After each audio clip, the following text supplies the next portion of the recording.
stinking paws off me, you damn dirty ape!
trouble with Scotland is that it's full of Scots. When things look bad, and it looks like you're not gonna make it, then you gotta get mean. I mean plumb mad dog mean. Because if you lose your head and you give up, then you neither live nor win. That's just the way it is. Your assignment tonight is strategic. You can't give the enemy a break. Send them to hell.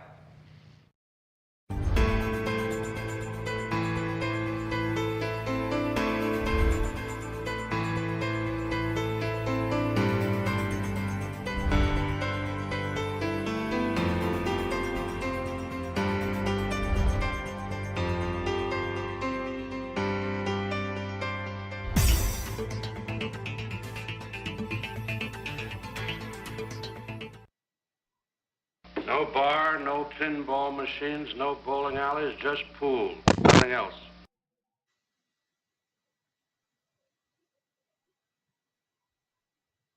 Well, good evening, everybody. Hopefully I'm coming through loud and clear. Welcome back to VP4 TV. We've got another round 4 match this evening between Cobra and Spectredawn, both with the UK flag, both from England. Well,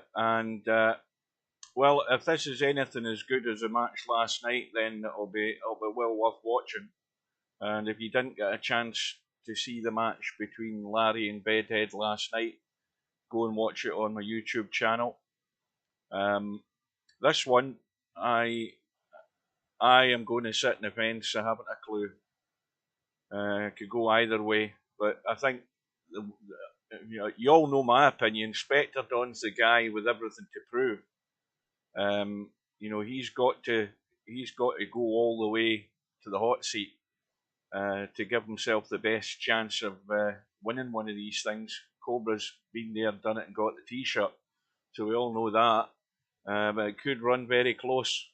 I'm just going to tab out for a second to have a quick look. If we can remember what button to press. Hang on, it might be that one.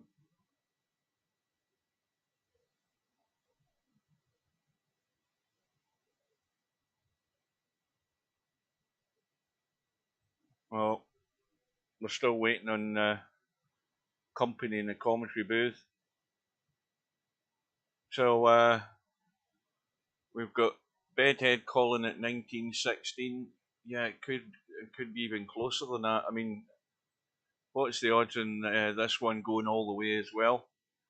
I don't think I could handle that after last night. Yeah, Bedhead's offering his advice. Don't watch it, but yeah, it was well worth a watch. It was still a very good match. Blind Hog's in the lobby looking for doubles. He's got 2 chances of getting that on a Saturday night. Slim and 0. You're gonna have to wait to my day off, Hog. And I'll get a game on Tuesday. Sorry, not Tuesday, Wednesday and Thursday morning. That's usually when I get a game of cowboy doubles. So 1915 to Cobra. Semi-pros calling it Cobra's way. So I think that's two for Cobra. But I'm gonna step back in this one. So we will get onto the tournament tab. Oh, of course, Saturday night the 8-ball doubles is on as well. Probably just the 4 teams in it as usual, but at least they've got a match on. Mark and Chimpy against Matt and Sergaresh. Right, one more quick look.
Right, just a second, guys.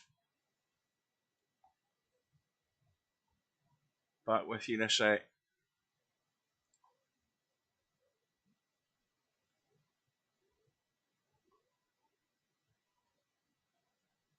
Right, he's still not there, so I'm going to carry on, and if he comes into the room or says hello in the chat, then I'll know he's there. So rather than just going backward and forward every 2 or 3 minutes.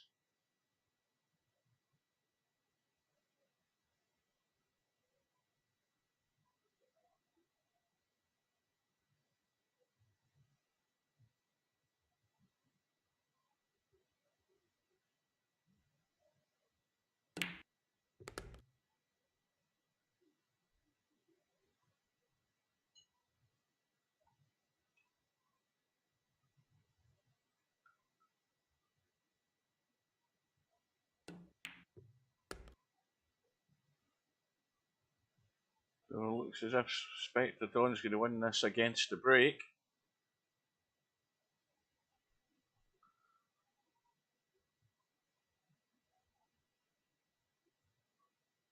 Welcome to all the latecomers.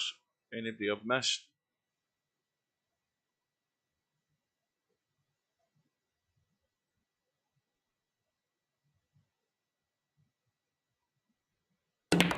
Maybe Steve got his times mixed up.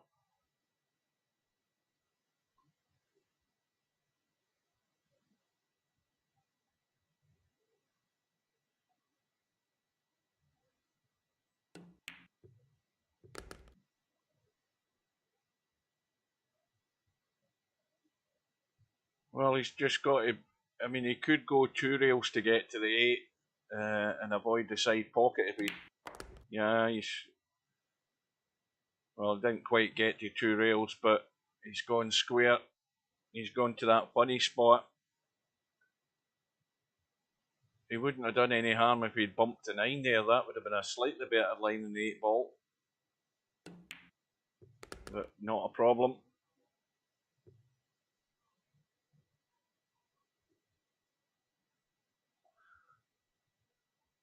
Well, Steve said he was going to come in. So first blood goes to Spectredawn.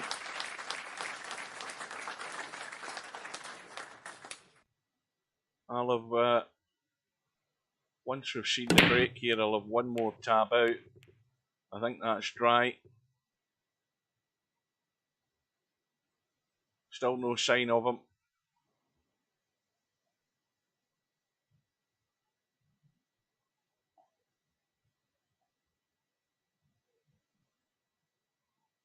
Well, this is the real crucial shot in the racket straight away here. He's got traffic to avoid. He can try and straighten the cue ball to go up the table, but he's going to leave an awkward cut at distance in this too. He's going to take the risk now. Steve's arrived in the room, which means he's awake, and I think he's just okay. I think. It'll just be 2 seconds while we see this shot.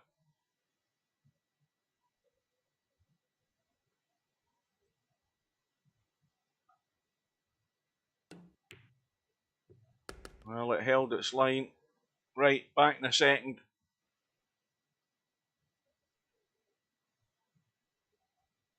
Welcome to VP4 TV. You're watching a Tactical Genius production. Please welcome your commentary team for this match, 9ball.com and Super Admin aka Steve Chapman, CEO and President of Celeris, Inc. Good luck to both players and have a good one. Good evening. Well, you're late to the party, Steve. Yes, I am. Sorry about that. Well, Spectredawn won the first rack, and Cobra had the one real difficult shot was getting from the 1 and getting on the 2, which he's managed to do. And he's looking, well, again, it's a wee bit tricky for this 6 ball. He wants to really be probably down in the rail and just leave the 6 ball at an angle. This should be easy. He's just going to shoot it up in the corner. Yeah, yeah. You know, and he's perfect. I mean, he can get where he can just shoot a stop shot on the 6 and be perfect on the 7.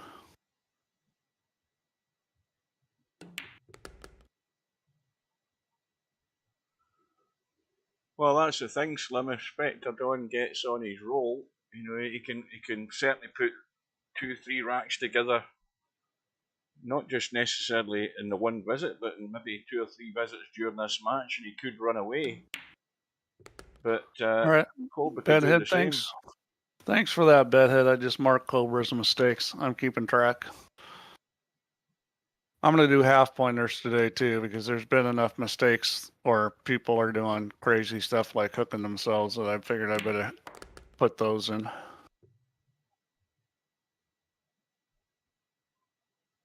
It's definitely going to be all square. So what was the consensus on the score of this thing? Well, I think I only saw 2 predictions, but 2 of them were for Cobra by 2-3 racks. I think. YouTube Spectre said Spectredawn 1915. Oh, that makes sense. Yeah, I think Cobra is the favorite here. Not the Spectredawn can't win. I think they're pretty even run out wise, but I think Cobra's got an advantage in the moving game. Well, he's come off another Friday Night 9-ball win last night against Spectredawn. But this isn't Friday Night 9-ball. This is kind of a funny little situation here. See what he decides to do. He can play the billiard. He can bank the 1. I might just bank the 1 just because if you bank it at the right speed, you're going to leave it on the end rail if you come up short. I mean, this is funny. And that was a pretty good attempt. I mean, that was a good shot to play. Well, he didn't recover. No, he didn't. And unfortunately, this thing I think will bank. It's pretty tight, but I think if he hits this with pace, it will bank. Maybe a little inside English to hold it up. I mean, the problem is it's close enough. You got to watch the double kiss there. I think he's looking like he's going to play safe or cut it. I mean, the safety certainly isn't a bad play. Bank the 1 ball up to the end rail and try to pull the cue ball back behind the 7. Well, I think he could send this up pretty close to the 9 ball if he plays it at the right angle with this 1 ball off the rail. He's gone all out for the cut. He's got it. Well, that was a heck of a shot. No joy though.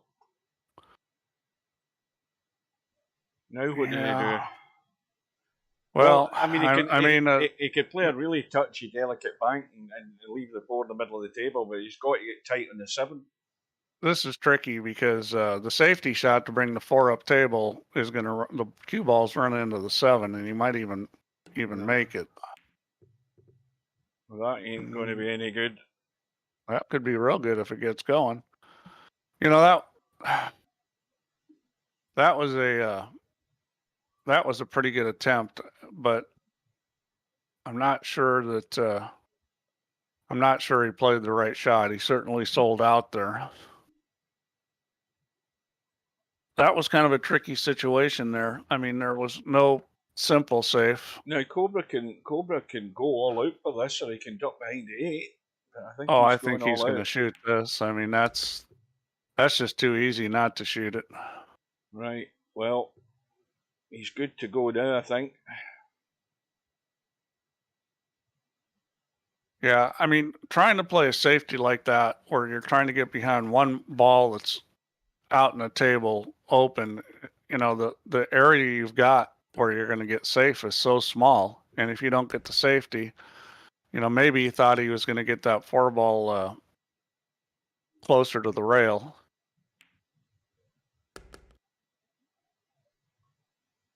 Welcome to Robbie. Come on, Steve. Every shot is easy, says Semi-Pro.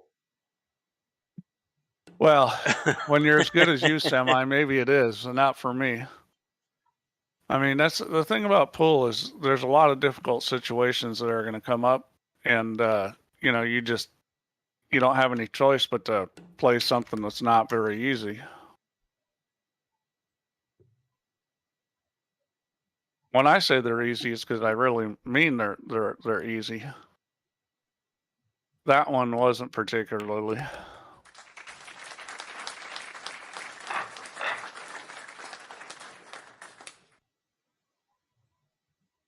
One Pocket Slim is picking Spec to win 1917.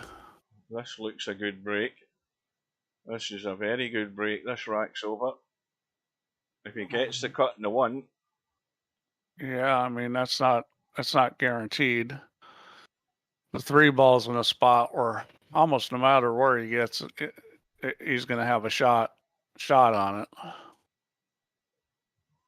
I think 3 rails, and you got an easy shot on the 3 and the side. Yeah, he's going to come up short of the 3rd rail, but that's perfect. Yeah.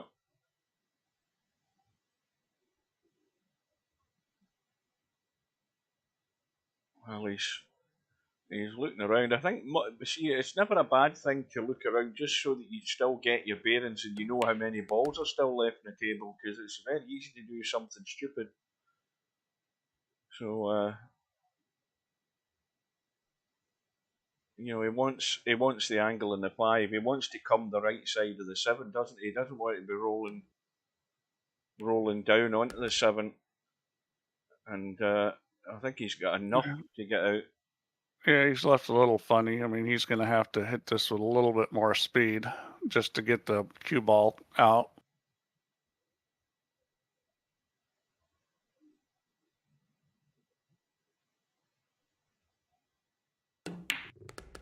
That'll do. Yeah, but you know, he understands all that stuff. You know, he hit that perfect. You know, he hit it at the speed he needed to with the Q-tip position he needed to get the ball to come out and go forward. So early on, we've got that little window to try and build on.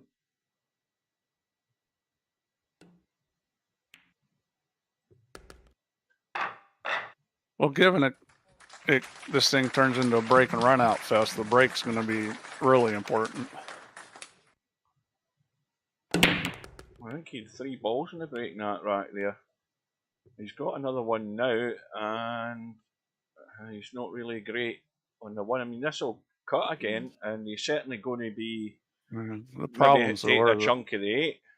The problem is where the 2 ball is. I might take a whack at the 9 ball here, then cut the 1 over and run the cue ball down. You've got some cover there potentially. If you shoot this shot, the 1 in the corner, I'm not sure how he's going to get the cue ball where he needs to. He could to. end up hooked, yeah. I mean, I think he's running into this 8 ball, and that could leave the cue ball somewhere down there, and they can't see the 2, or he can only see a tiny bit of it. Lucky. Yeah, he just played. He played the more. That's a nice kiss, or is it? Yeah, I don't know. Is that a bank? I don't think. Can he get enough of that one for the bank? I think he can. He might have to hit a little inside English. Yeah, maybe if he tweaks it a little bit. Yeah. Well, the inside English will hold it up. He's not even trying to go between them. I thought the ball went between them. Yeah, it did go between them. I just was wondering whether he had enough there to work the bank, and he never gave it a second thought. And he's teed it up for Cobra. Yeah, well, if Cobra wasn't going to take a whack at the 9 ball, then that was the basic safety. That, you know, that up and down table safe is something that you know everybody should practice. It's typically hit with a little inside to check it, but that shot comes up all the time where you're just trying to bring the object ball straight down the table, and you know, sometimes you're able to play a snooker on the cue ball, but it's critical you get the speed right on that object ball so that it stays within, you know, a few inches of the end rail. I think he might end up playing the. Well, he's got a choice. He's more than likely to play the 6 into the left, I would think, or he could come round behind the 6 and play it in the opposite side. And I think what he doesn't want to bump the 6 into the 7. That's the problem here. He needs to get this clean, and I think he's plenty of room. He doesn't want to push the 7 onto the 9. It's a huge pocket. You'd basically have to dog it to run in the 7 ball here.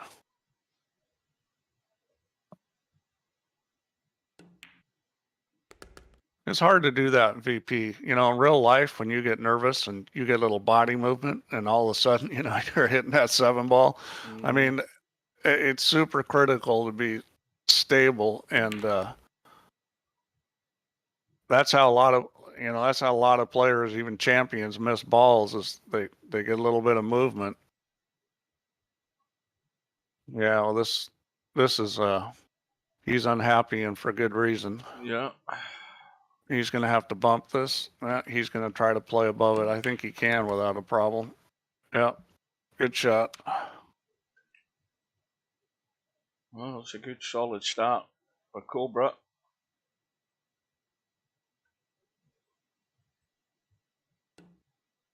But that last shot for Spectredawn, I think he might have done well to spend a little bit more time thinking about his options with that last shot, because I think there was a possibility of the bank. He might have had to put a bit of right English on it. And again, balls are going in, and he's on the 1. And again, we've got this cluster of balls stuck round the 9. But nothing needs bumped. Everything goes. Now, does he come round the other side off this 3 and take the 4 into the same side pocket here? That might be the line he's going to go. Well, he may have to. It just kind of depends on what he can do here. I think if he can get the cue ball out, he'll shoot the 4 in the corner. Yeah, he's finished short. See, if he had got out further, he may well have been able to go forward and go that way. He's still okay. There's just a lot of inside English here. Yeah, he's still fine coming up. I mean, the nice thing about this shot is you can be aggressive with it and hit it with a little speed, because you know it's going to hold up. Well, he doesn't want to be taking any of the 9, though. That's the problem with that shot in the line that he's got. Now, I mean, if he just runs into the 9, he's on the 5 anyway, but he doesn't want to stick them together here. Yeah. He doesn't want to be too cute. It won't stick them together if he hits it right, but he's going to back it up and not move them. Yeah, probably the wise move. Andy's perfect. Well, he played that the right way. Some people try to shoot that in the corner, and the speed was too touchy. By coming out, you know, you had a lot of room there where you could hit it at a lot of different speeds and still be good.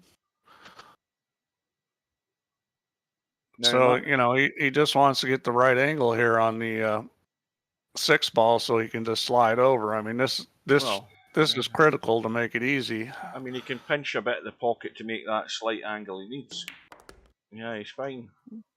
Well, he's fine. No, he's not. Now he's got to go forward. You really wanted to pull it back a little and just slide it over. Yeah. Not that this isn't doable, but, you know, it's just a little bit more complicated. Loads of room. And he's dead weight. And again, he needs to make sure he's not taking any of the 9, and he can do that now. Just a little dink back. So is this 3 break and run here?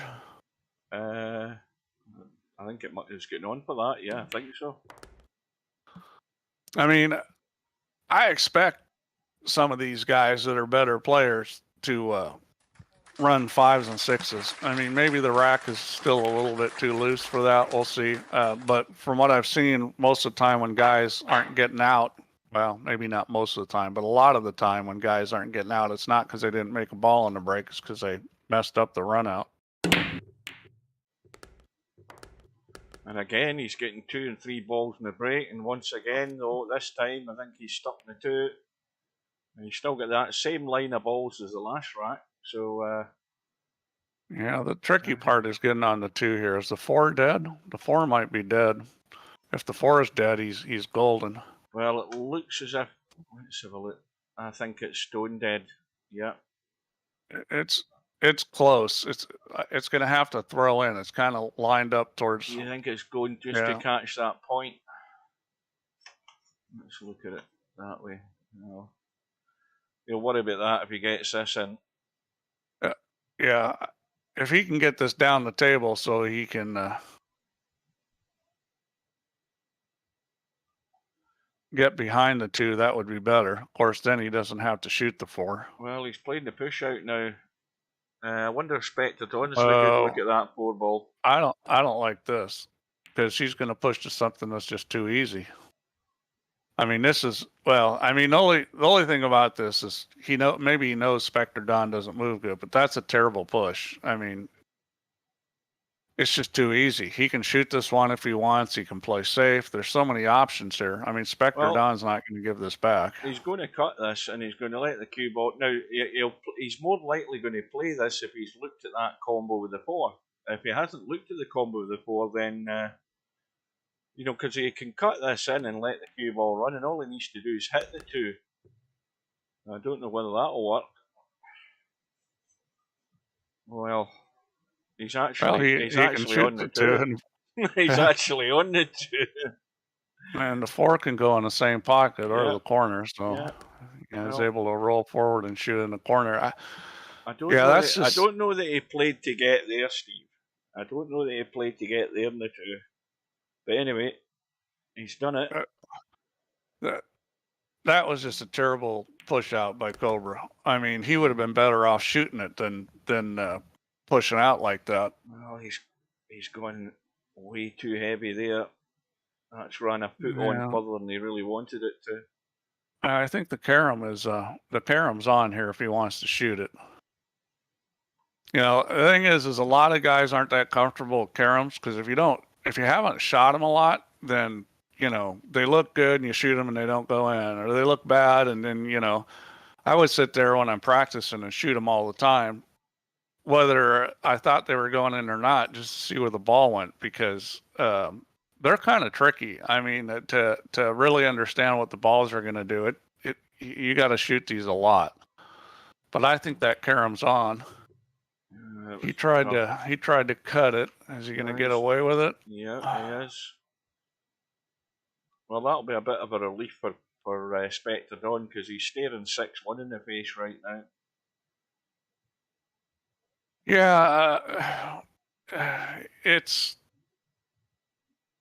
so far it's been all Cobra.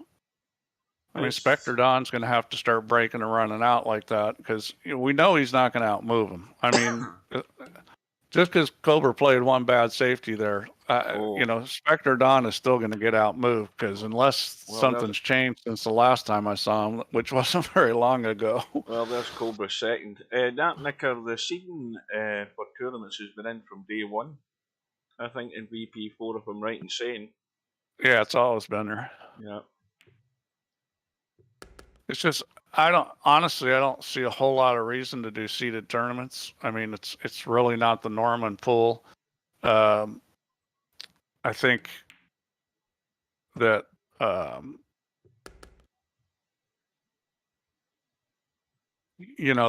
good players are going to tend to get there one way or another. It's double elimination.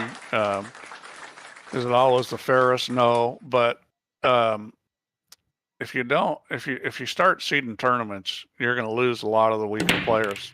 They're going to get tired of playing Albin in the first round and Cobra, and it's like they would rather. I think the weaker players know they're probably not going to win the tournament when they enter, but they're doing it for experience. They're doing it because they want to play, but getting drilled is tough. Oh, just overcut that 3 slightly with the 1. It wasn't a gimme, that shot. No. That's the thing is you got to look at the choice. Should I shoot this? Should I play safe? You don't have to shoot most of the time, but sometimes the safe and the shot are both hard and you don't have any choice.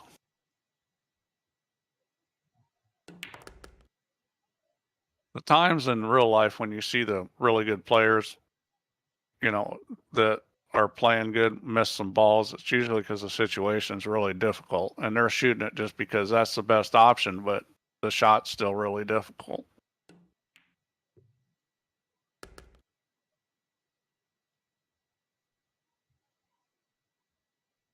Yeah, one thing Cobra does well is he'll maintain angle on the 7 one way or another. He's not going to get straight in. He's got enough experience. He's not going to leave himself straight in.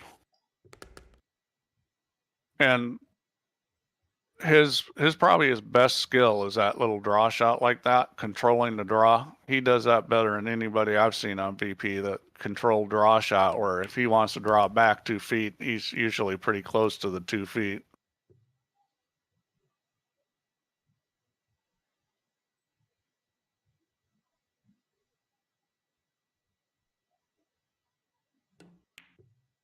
A hybrid double single a limb option. If you're talking about like a tournament where you have a double a limb qualifiers for a single a limb final bracket, look at this mess. We could do that. I mean, some tournaments do that. Yeah, this is well, if you're going to break dry, this is the way you want to do it. I mean,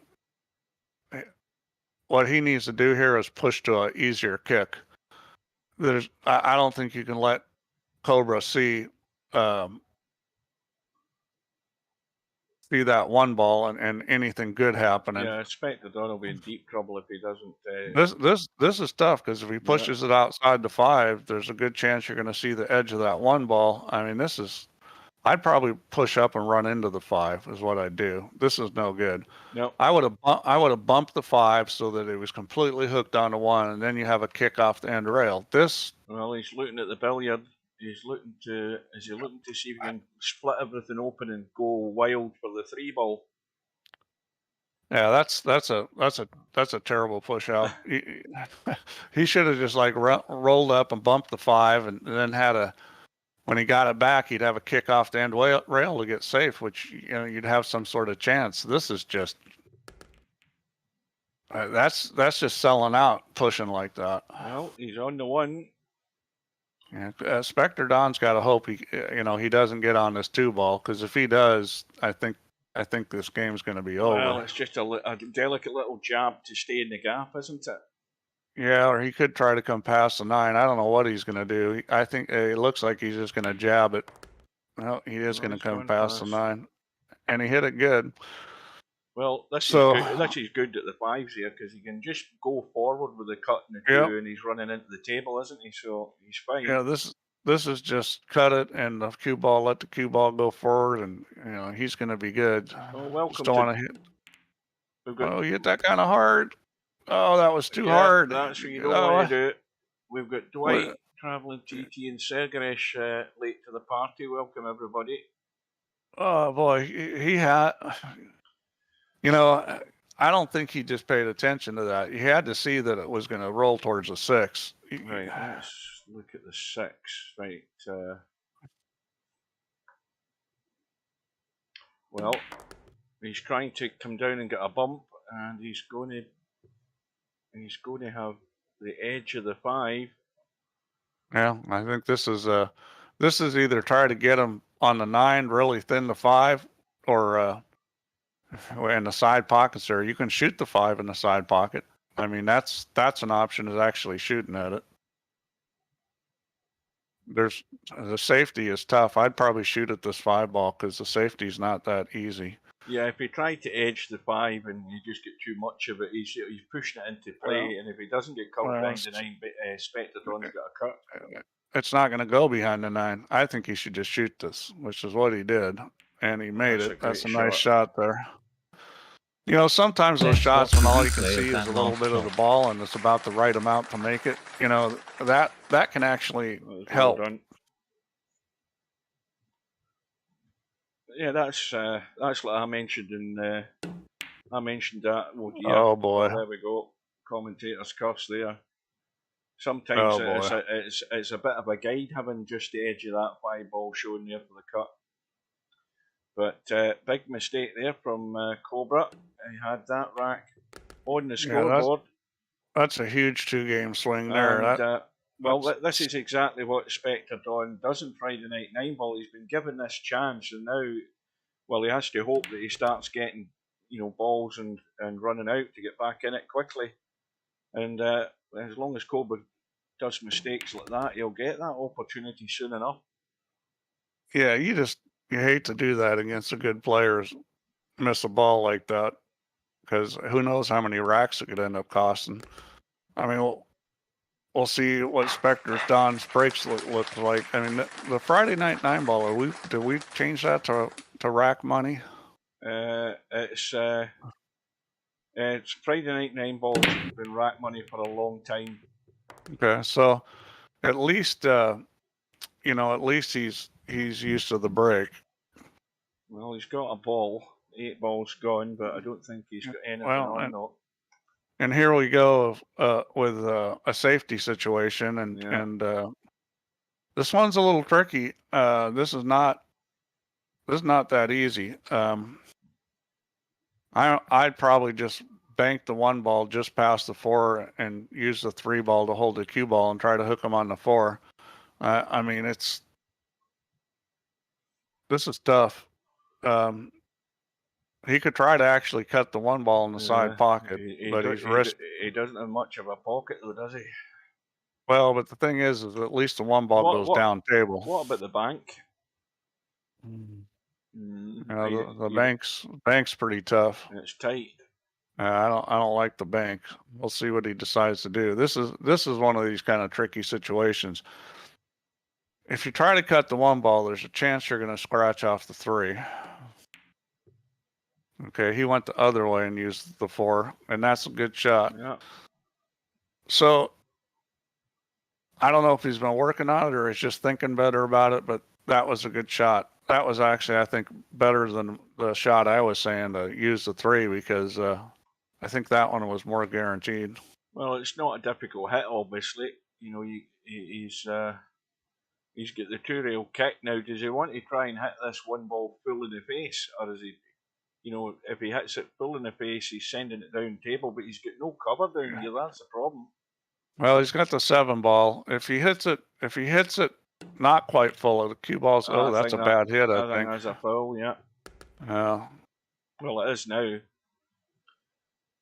So here's a chance Spectre's been waiting on. So now he's learning. Now he's learning what the rewards are for a good safety.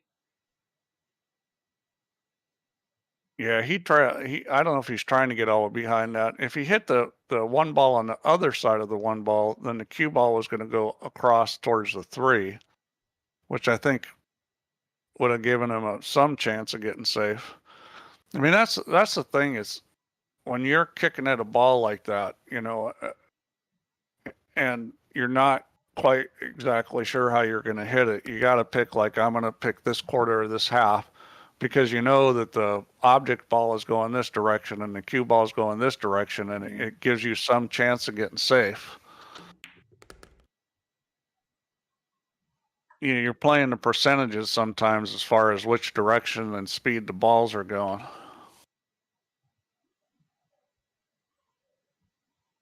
That's him with 2 looks at this 4 ball. Yeah, I mean, this is pretty straightforward here. I mean, it's 4, 5, stop the ball on the 6, 7, 9. I mean, it's pretty much connect the dots. Well, I think he just wants to roll to the rail, just so he can jab this 6 down the rail and kill the cue ball. Yeah, it's just stop, stop, stop. Even you and I can do that here. Oh, stop, yeah. stop. I would actually run this table, no problem. But you know, this is why playing straight pool is good, is because you start recognizing those kind of patterns. Because those are the kind of things you look for in straight pool. You know, just rolling the ball or hitting stop shots, and just those little triangle patterns where you can go, you know, in 3 balls where you can go stop, stop, stop, and get all three balls. So that mistake from Cobra's cost him 2 racks so far. Yeah, it's hard to call that a mistake when you're kicking at balls. I mean, I think you're starting to split hairs at that. No, it was a missed pot. It was a missed pot, remember, Steve? I think you'll find I'm right, and I think the guys in the I thought he 2-rail kicked on the 1 ball and hit the 2 first. Am I first. thinking in the last rack? I think you might be right. Or was it a missed pot?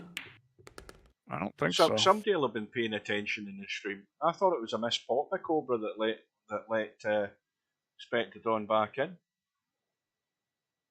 Yeah, it was right before. Yeah, my bad. It is me that's wrong.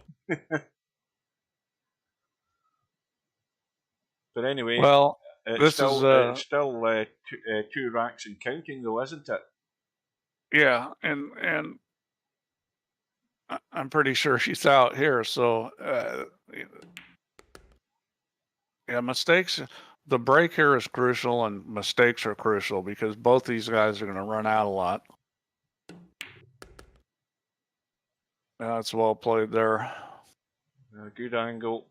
I mean, anywhere in the top half of the table. I mean, he can even just kill it. You know, he can be cute and try and just play the 8 past the 9. But why do that when you can get all the acreage of the table? Well, I just like seeing guys play more like that's like real life shape where you're rolling down there and getting good on it where you're a reasonable distance and a good angle.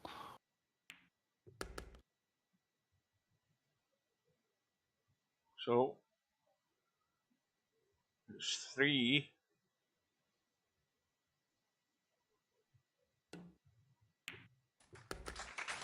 Oh, Bill's here. I hope you saw I reset your match, Bill.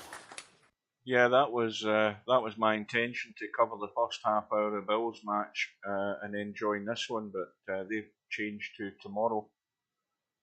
And we've got a clash tomorrow night as well, I think. Well, that's a good break. It's a good break. He's out good here. Shot. He's out here. This is pretty simple. Just got to get the speed right on the 1 ball. Yeah, 3 and 6, 7 have gone, and well, again, you go up and down the table, don't you? I would every time. I mean, back into the heart of the table. There's loads of room. Well, in real life, for sure, for 2 reasons. One is that it's bounce. Oh, this is fine. Yeah, it's hard. It's hard to get your stroke. You know, when you start dinking balls in real life, you know that stroke is less reliable. The other thing is when you hit it easy like that, you know, I mean, it's real easy to get a spot of chalk on the ball or something at the contact point and just, you know, throw the ball like crazy and miss it. So you'd almost always go up and down in real life on those kind of situations. No, that's an interesting thing. I think on the rare occasions I've seen maybe the referee clean the cue ball. Well, he cleans the cue ball at the end of each rack, basically, doesn't he? He gives it a rub. But I think maybe I've seen the one occasion where a player's asked a referee to maybe clean the cue ball or something. You very rarely see that in pool that I've seen, whereas in snooker they're, you know, cleaning balls every 5 minutes. Well, it depends on the game. You'll see it more in straight pool. Because you're rolling balls a lot. You know, it's when you're putting some speed on the ball, it's less of an issue. But when you're rolling balls, and that's when you tend to get that kind of skid, or you get a grabber. So that's 4, and we're all square from 6-2 down.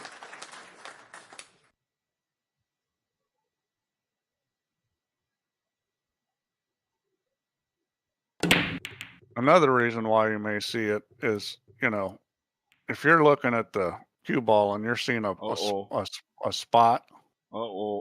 This rack's over. Spectredawn will be kicking himself here. He's come up dry. Look at the 2-9. This is the quickest rack of the tournament, I think.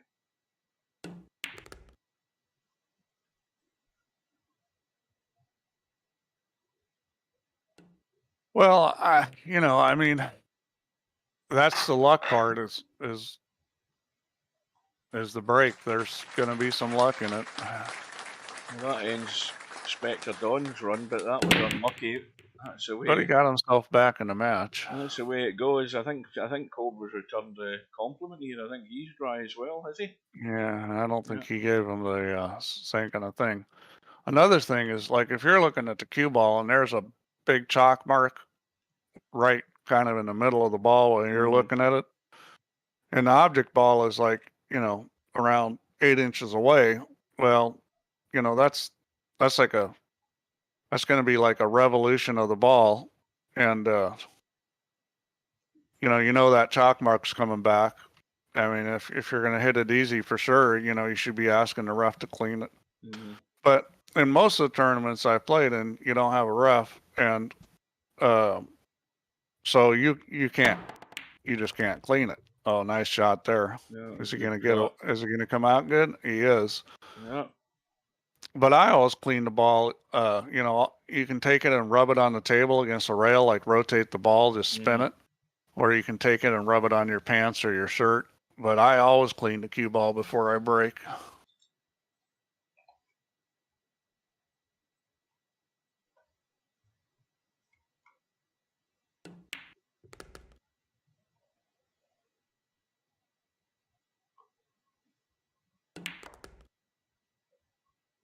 Well, I reckon we're going to be tied up again fairly shortly. Well, I mean, that was a heck of a shot, that jump shot, and he's going to get this rack in a situation where he took the chance, he made the shot, and who's ever at the table breaking is in control. That's the position you want to be in this match.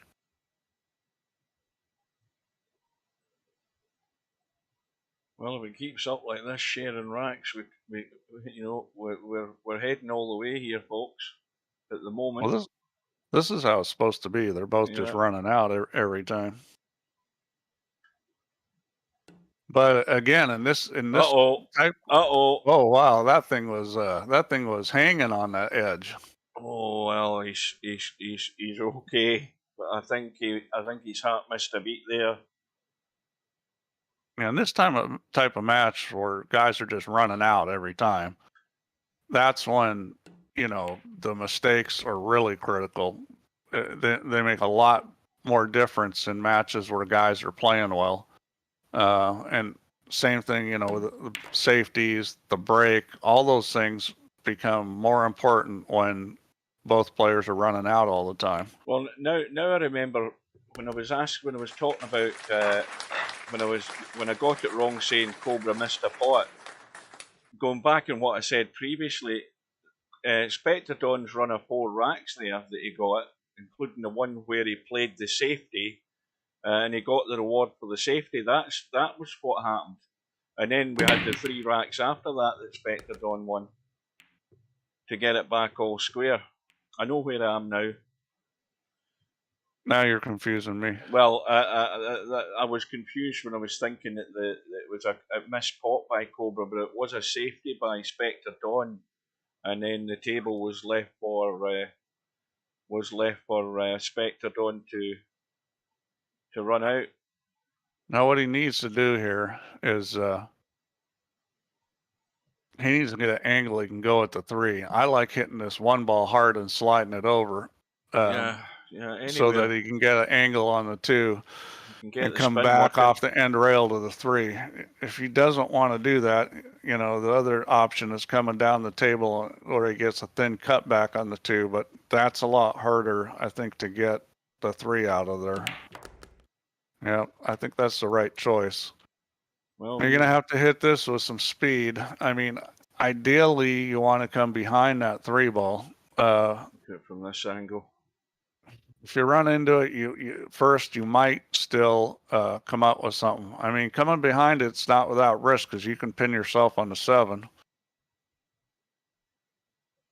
You just want to get as much speed as you can into this because if you hit this easy, you're not coming up with anything. Well, he's going to play the bank. Or he's going to play safe.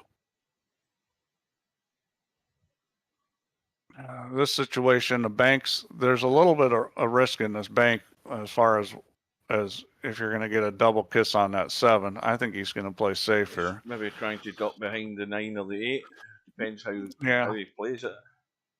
That's a good shot.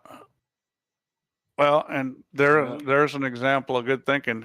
He decided that the breakout was not worth it, and he had a plan to play safe, and he executed it well. And that's Well, of course, That's good thinking. doing that obviously splits the 3 and 4 up, and now Cobra has to get not only the hit, but he has to get a good roll here and get it safe. There's an awful lot of open land down here at the bottom of the table. If this 3 ball ends up that way, just try to roll onto it. That's no good. Yeah, I mean that's usually not going to pay dividends. He may get something out of it, but usually that kind of play is not going to get you too far. I think he's going to try and use the 7 and try and get back behind the 9 again, is he? No. Well, now they're both doing it. Well, now Cobra's got the bait here. Does he want to risk playing this combo? Oh. I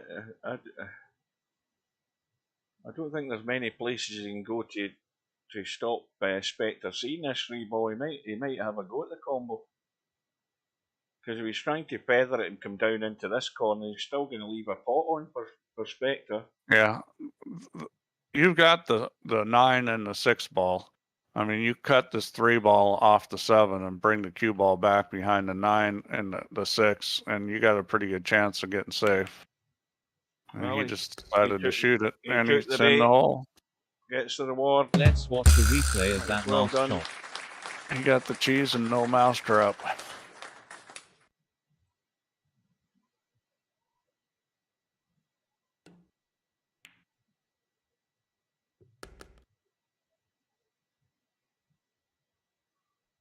Now, checking to see the 6 goes past the 9. It does. It's got 2/3 of a pocket going that way, but he's a bit close to the rail to come the other way. I think he'll just come straight up the table like that. Managed to hold it, yeah. That's perfect. I can't get too much better than that. Well, he took the initiative there, Cobra. It was probably more difficult to get a telling safety from where he was sitting, and he went for the combo.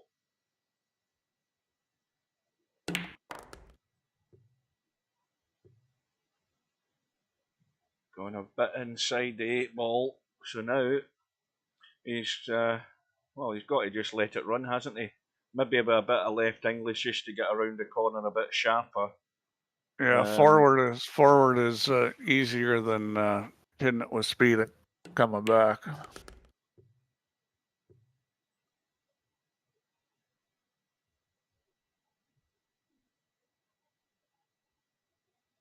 Quick look at the angle.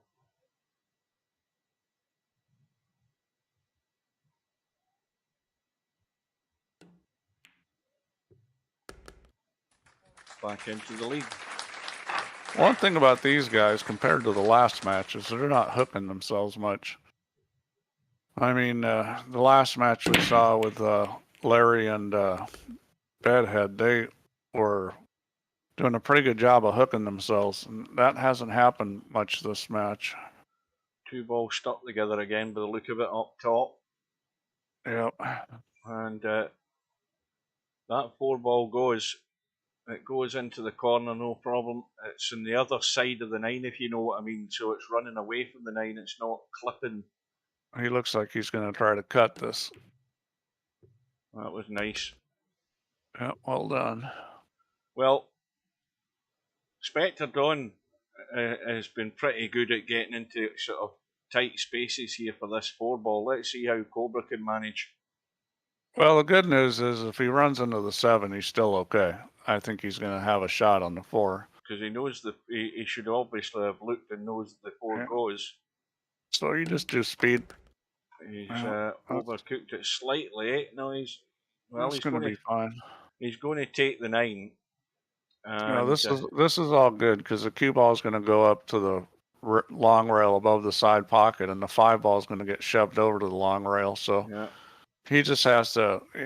The only way he can really screw this up is hit it with the wrong speed. If he babies it, he may not be good. I would rather hit this with a little bit more speed.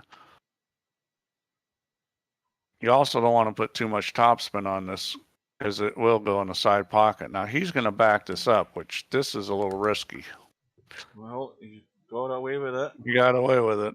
Yeah, I liked going forward and letting the cue ball go over to the long rail, but he's gotten away with it.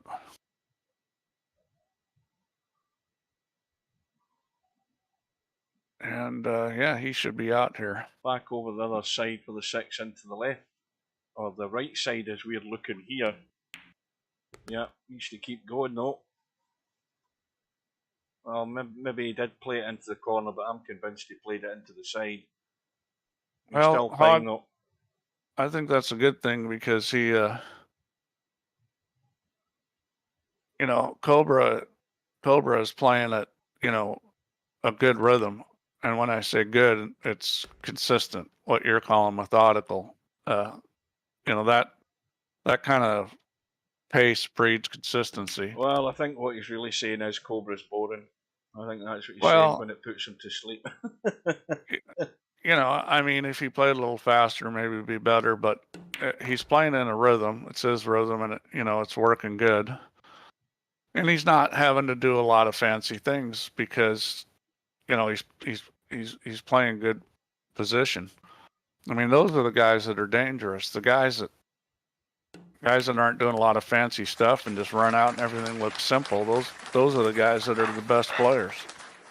Well, Cobra now starting from scratch again, trying to build up this lead. It's 2 at the moment.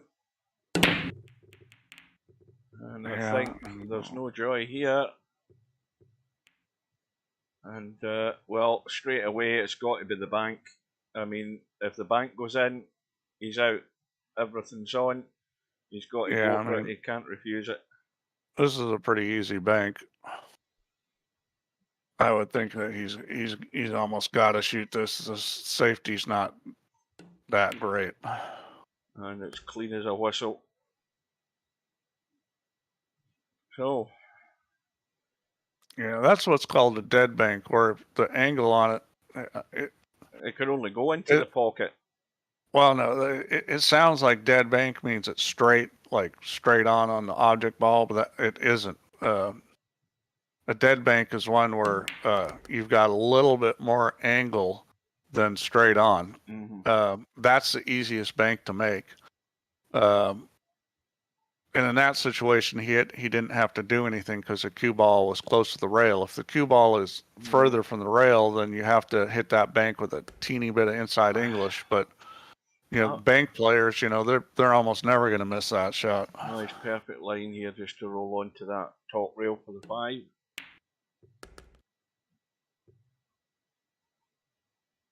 Now, how is he here? He's going to go behind the 9. Yeah, he's fine.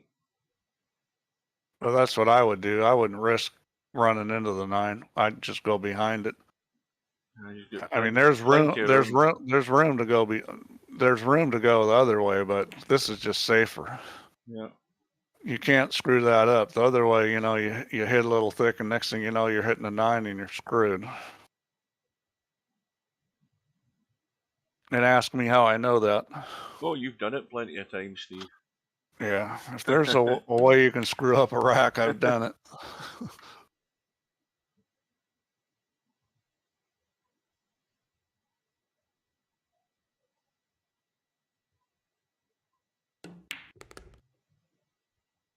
So the steady and sure approach is working here for Cobra. It's going to go to 3 and counting. Well, I'll tell you, Cobra has really improved in the last few months because I think his running out has actually got a little bit better, and it was always good. But his thinking, you know, his patterns have improved. 4 ball bottom left, 1 ball is on. His safety game's gotten better. I mean, he's kind of sitting in the driver's seat of this world championship if he can win this match. Well, the 1 ball, fine. The 2 ball's important here because he must get the angle to drop through onto that 3. It's tight past the 9, but it does go. He's got to get that angle. Well, that was a well played shot. Now he's got some He's- choices here. If he wants, he can run into the 9, and he can run into it either shooting a 2 in the corner or the side. I would shoot this 2 in the side, and Well, that's too tight for the corner, Steve. yeah, this is kind of funny. You can go behind the 3 ball, but I wouldn't try to do that. Although if you do try to do that and you hit it at the right speed, you might get a nice little shove. This is a tricky little situation. This is where you've got to commit to the shot, decide what you're going to do. Am I going to try to bump the 3? Am I going to try to bump the 9?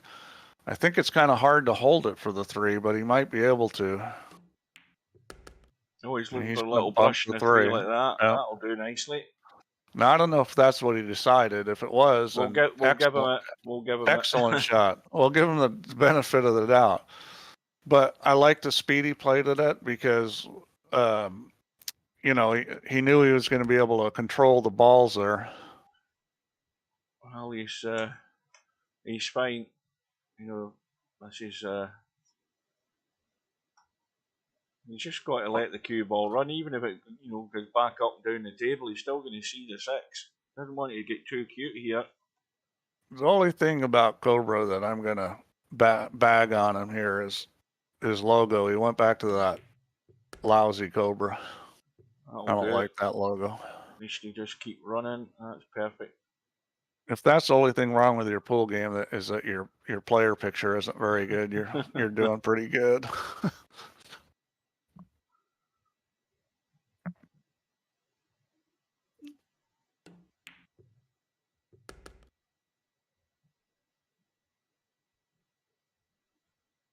Well, we're back to square one if you're in Spectredawn's shoes, because he was trailing by 4. He was 6-2 down, and he's going to be trailing by 4 again for the second time in the match. Yeah, this match has been. Spectredawn hasn't played poorly. It's just, things have gone Cobra's way. I've got the mistakes right now at 4-3, so it's a well played match. Cobra's been breaking better, and he's outmoved him. 8 thought about the side, 6 thought about the side. Oh, Cue ball thought about the side. Yeah, didn't notice that one. Well, Spectredawn, I believe he's not caring how he's getting to the table. He's as long as he's at the table, so he can rescue the situation for the second time. Yeah, I've played in these kind of matches, and it's like every time you get to the table, you feel like, man, if I don't run 2, 3, 4 racks, I'm falling further behind. I mean, it can be a bad situation. I've played Josh Roberts twice, haven't missed a ball, and lost both matches. I mean, it's just brutal when you get in these matches where guys are just running out all the time because you just feel like I can't miss.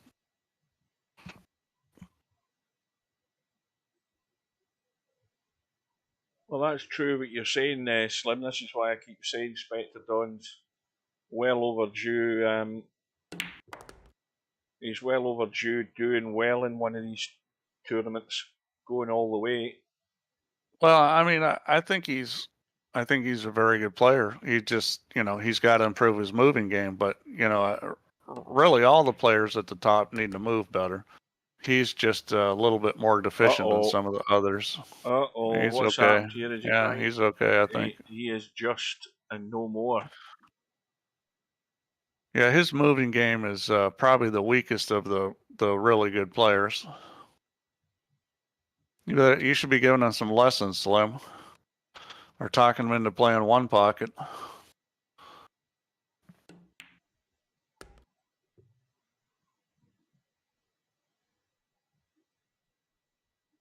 Well, I think he'll just check this in the rail. I don't think he'll risk running the cue ball. I think he'll just go forward and check it and come into the table. Yeah. I don't think he'll. Oh, he is running it. It's either that or draw it back into the corner 2 rails.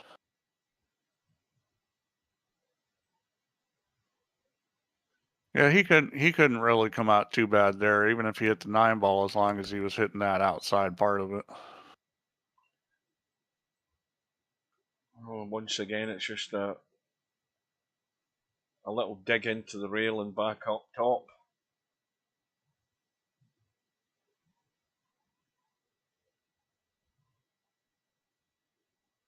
Yeah, this is one of those standard pull shots that comes up all the time. And you need to be able to control the line you're taking to that second rail.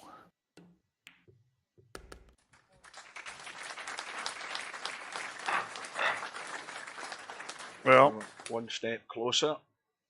Wants to follow up, though, of course.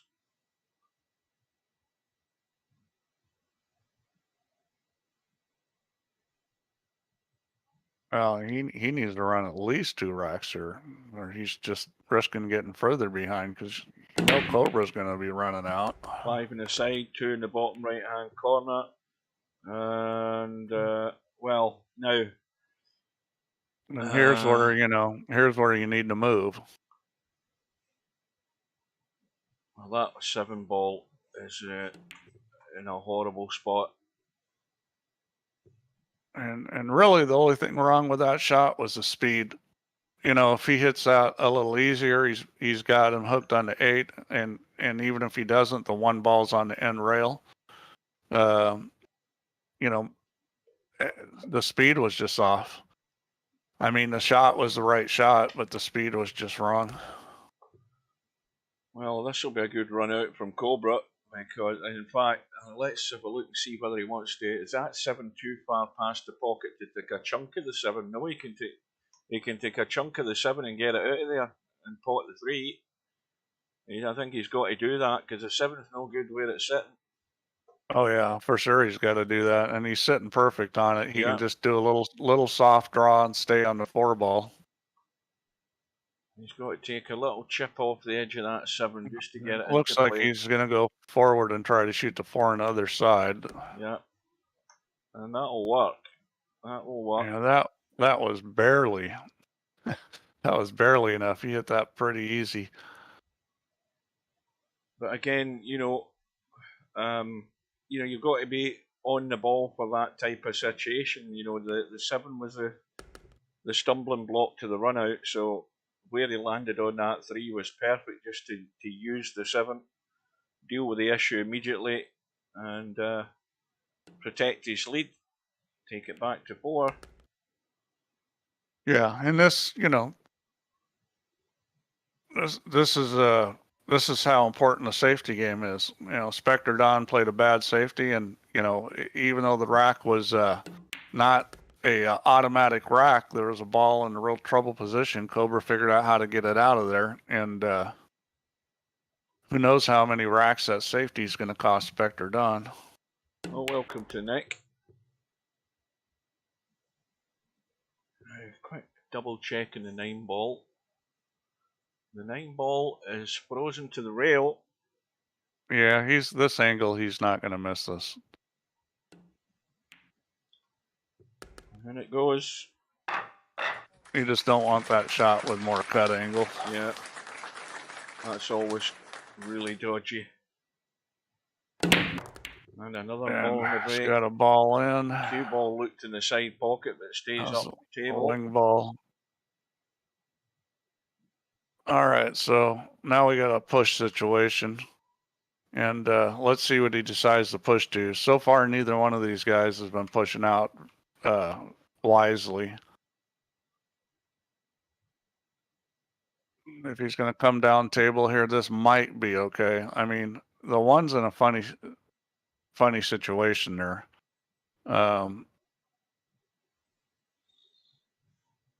Me, I like pushing to a kick.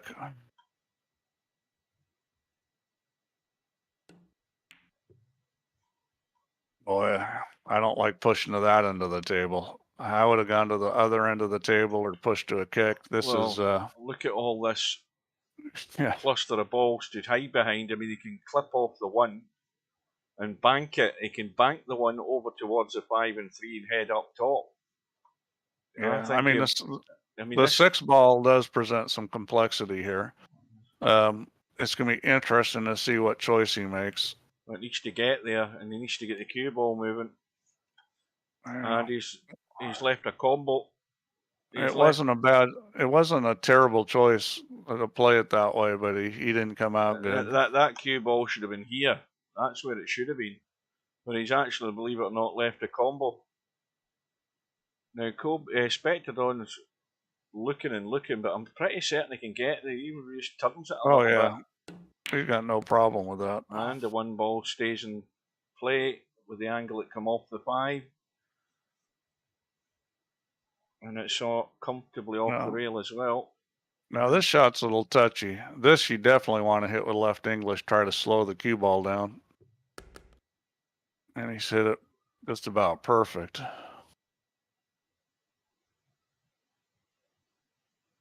One Pocket Slim says, when my apartment gets dirty, I don't clean it, I just move to a new one. I know how to move. This shot's kind of tricky. I mean, you could come and shoot the 4 in the same corner as the 3, or shoot the 4 in the other corner. He's going to hit this with inside and hold it. Nope, he's going the other way. Yeah, I mean, this is tricky. Why not just drag it in and spin past the 8 for the 4 into this side pocket here? Well, yeah, really touchy. You're probably not gonna be able to get the 4 in the side pocket unless you hit it just perfect. Well, I mean, that's how you miss pots like that. That pot wasn't all that difficult, but he had right English on it to square that cue ball up, and that's why he missed the pot. Yeah, and he came up short on the 4 ball, but I mean I don't think it was a bad decision to play that shot. Yeah, but he's not. No, I don't like this. No, that's not. I would have shot the bank, whether you liked it or not, because this is just. Well, he's looking to cut this past the 9. Or he's had a look at it. It's a very tight. Oh no, he's not gonna cut this past the 9. No, he's playing safe, and that's not the right safe. That's a terrible shot. Oh, that's can he jump? He's just gonna jump it. Yeah. Yeah, what he should have done is taken a 3 down to the middle of the long rail and try to use the 6 and a 4 ball. Get the speed right so you get on the long rail. Even if you don't get the snooker, you're not selling out. That was just that was too tough to get the hook and the side pocket there. If you're going to shoot that, you got to get the 3 ball past the side pocket at a minimum. And he may try to kick this in just because the jump is a little tricky to keep the cue ball on the table. Oh, is he trying a little tweaker? He's trying a little masse. Oh, he didn't get it enough though.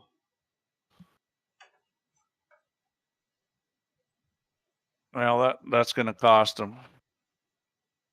He'll probably just shoot this and run into the 7 ball. He's going to be close to the 4 and have a shot almost for sure. So we're an hour and 10 minutes into the match. We've played 20 racks.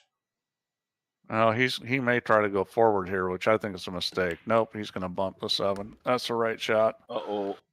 And that's the bad roll. I mean, that was always a chance. You're trying to hit the 7 full. You know you're going to be close to the 4. Usually you're going to have a shot, but not that time. No, he's trying to roll this. Is he trying to... What's he trying to do here? Oh, it's catching a point. That's not a particularly good roll. He was trying to use the 7 ball, run to the 6. Yeah. I kind of thought maybe he should have tried to slide across behind the 8 ball and done the same shot. Kind of tried to bring it up into the 6, get the cue ball behind the 8, and use the 7 and the 8 as blocker. Well, I'm not giving this to Cobra, this 4 ball, because this is not easy. Well, it's not just making a shot. He's got to get position too. Yeah. I mean, I tell you, this shot is that was well hit. Yeah, that's a shot where you're hitting it, with a little bit of left English to negate the spin, so you can get it to go forward past the 8.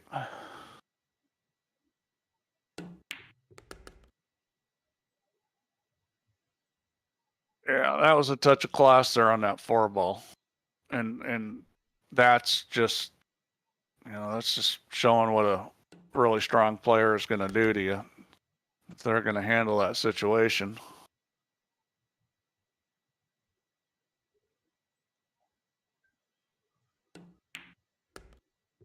Well, the significant thing is, at this point in the match, the lead is going to go to the biggest it's been in the match. It's going to be 5.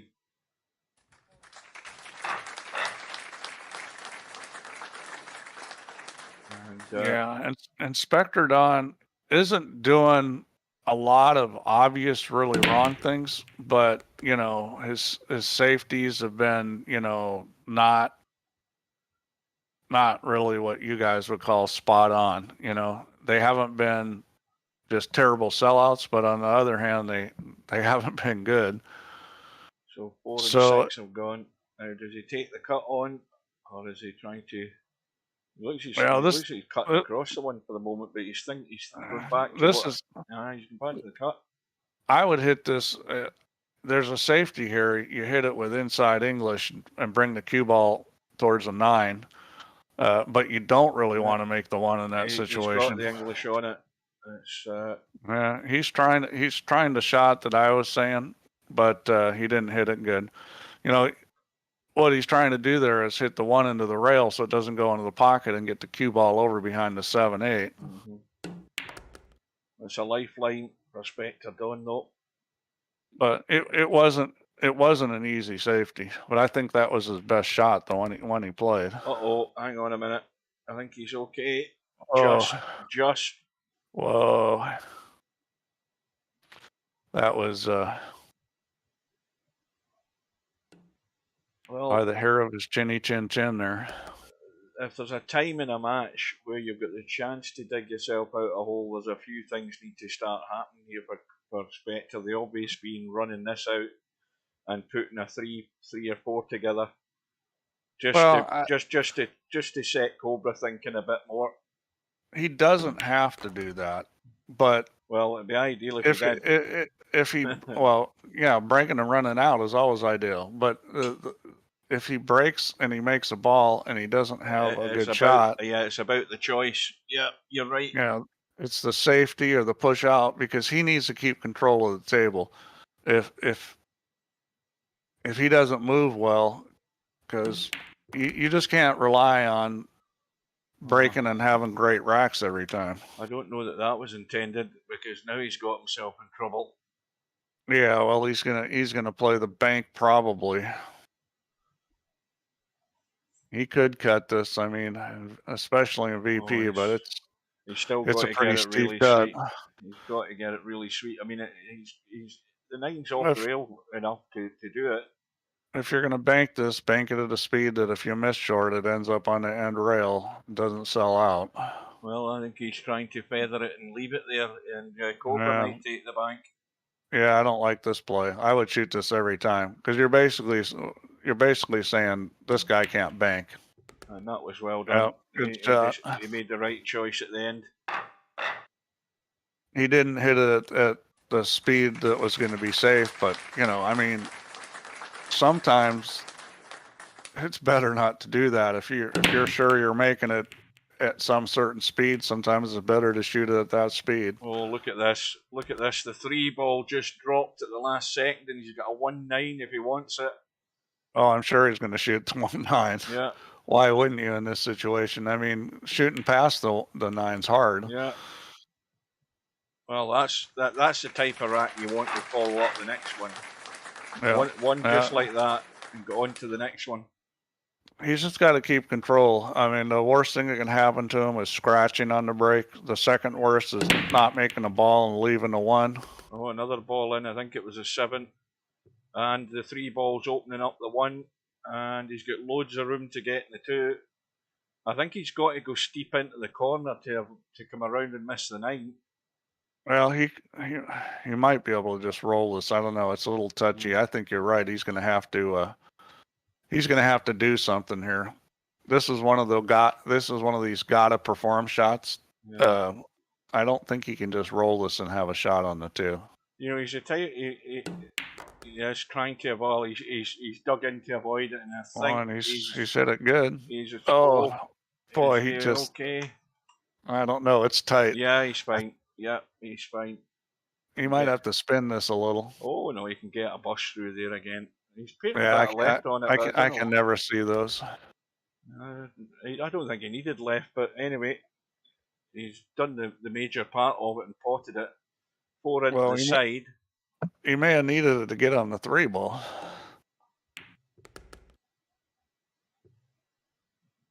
Well, this is what you want to see is both guys competing. I mean, Spectredawn is this has not been a particularly easy table, and he's going to run it out. Well, if that 3 ball hadn't have gone in at the last second there, it could have been a whole different story, this rack, but let's see what he's going to do here. This is looking weird. Okay, he's going to play the shot where he comes straight out. Boy. Well, he's got there again. I'm not sure that cue ball did what he was planning on. I think he wanted to put more English and have it come more straight off the end rail, but he got away with it. Well, I think he can go forward and come back out. I think the angle's there to do it. Well, the scoreboard's heading in the right direction. It's still not quite there, but it's all good at the moment.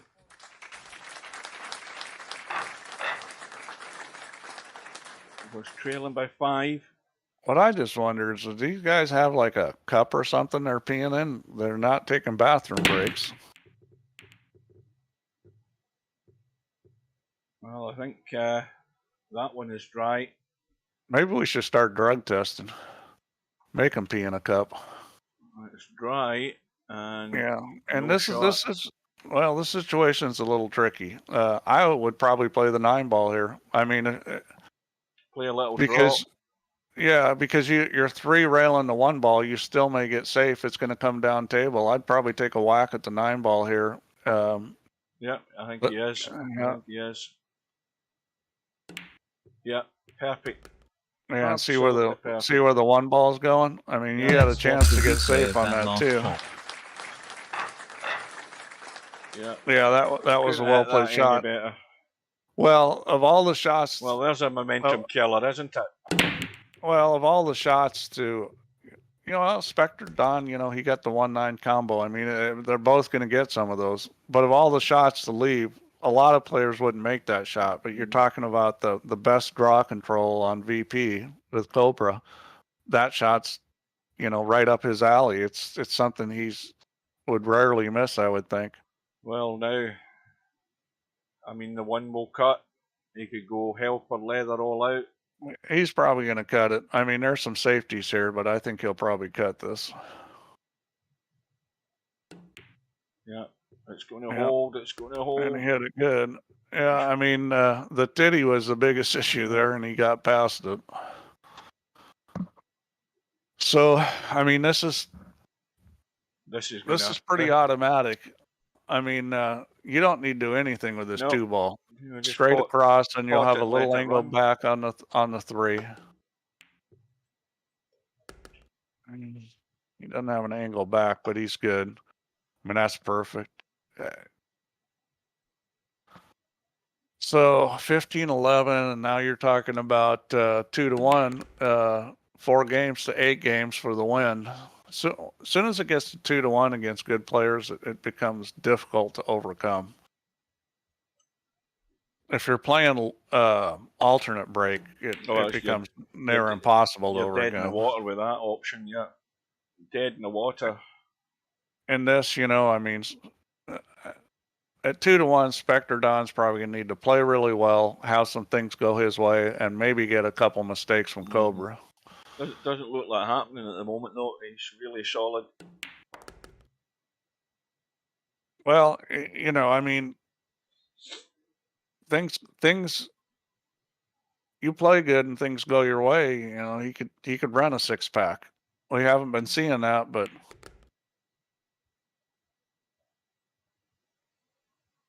it's really about keeping control of the table. So, as long as you're making balls on the break and you can figure out how to keep control of the table, you don't have to run out a bunch of racks to get back in this match. Well, back it goes to 4, 15, 11. Yeah. So you've got a guy breaking that's broke well and he's run out well, and there's the wing ball again. And no, And that's well, good that's enough. fine. He's got the little Yeah. combo. Yeah, this is a little combo and kill the cue ball. I'd expect he's going to hit this with a lot of draw and just kill the cue ball. Yeah,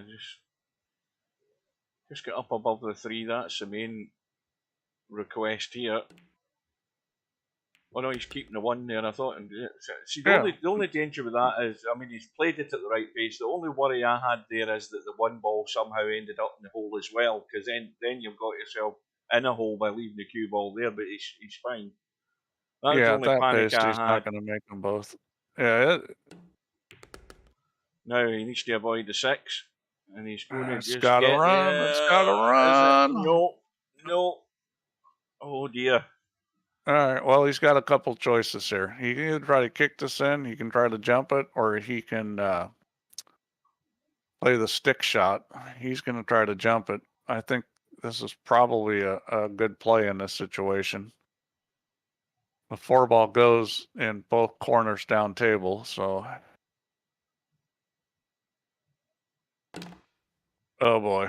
Well, there you go.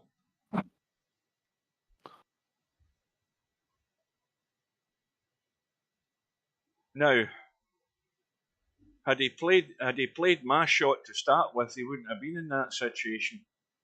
Well, I mean, he underhit that a little bit on the 1 ball. I mean, he needed a little more speed on it.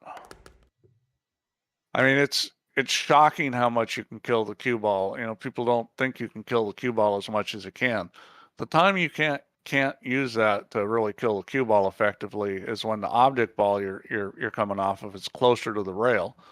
But you can have even more cut than that. With the object ball, more than a foot from the rail, you can get just tremendous kill on it. Well, a lot more than you think. He needs to get off this 8 ball, because he's going to hit some of this 9. I think. I don't think he can avoid it. Yeah, he's just going to draw this back, and he's going to get a shot on it. That's fine.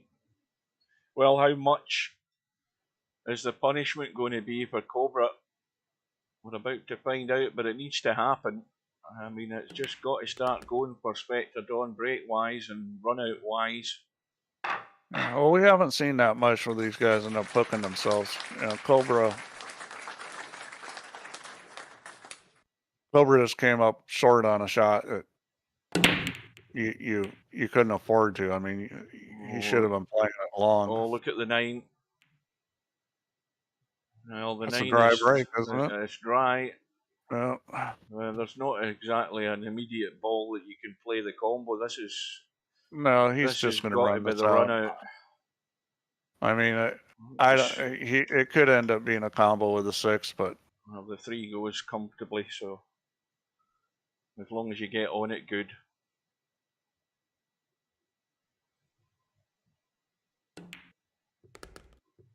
And that's the tough thing, is you're just not always going to make balls on the break. He's fine. I thought he was going to roll right in front of that 6. Yeah, he tried to stick it. Now this shot's kind of touchy here. I mean, a lot can go wrong. Got to get into the gap. When the pace looks good, it needs to keep opening up though. I like going forward there because that's a lot more reliable than trying to bring it back. It's a bit of a blind cut though again, but he has to convince himself he's got a lot more room than he thinks. It goes you got to make sure. You got to make sure you either run past the 7 on the backside or come hit it on the front. That's exactly what I'm talking about. He's got the whole table there. All he had to do, if he's going to go on that side of it, he's got to hit it harder. Either that, he could have drawn it back and bumped the 7. But he couldn't afford to go that way. He's lucky he's got the room, so yeah. We saw how he shot his last jump shot. Yeah, but that is probably something he doesn't play an awful lot. That type of tight edge jump. That's just that was just a silly mistake. Maybe he thought he didn't want to hit the ball so hard, make sure that the 3 went in. But if that's the case, then draw it and run it into the 7. Don't try to go behind it. Yeah, you're right. You were right there. He got away with it. Now, what does he do? Does he take the bank on the 5 and try and drop top side of the 6 to play it down past the 8? Or does he play the thin cut and end up playing a long distance combo in the 6? I don't see any other option. I'd probably play for the combo just because it's natural. Go behind the 6 ball. That's what he's going to do. See, the reason why I would always do that is because the cue ball position's easy. It's a natural shot. A little bit of running English, and so you basically looking at this, you aim the 6 ball at the jaw, and then you cut the 9. Well, that's just outside of it. You're aiming to hit just outside of it. Yeah, perfect. Well, it's getting to be a bit of a tall order now. Just 3 away, 4 behind Spectredawn.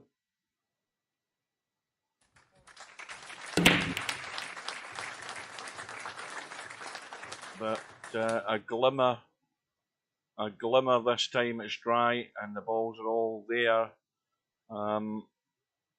But the pressure's on now. Spectredawn's now in this situation where it's really no miss. It's opportunities there, you have to take it. And the first big problem is not only potting the 1, but finding his way out of there to get up for that 2. And he's brushed off the 8. And I think he got there. You can just see the 2.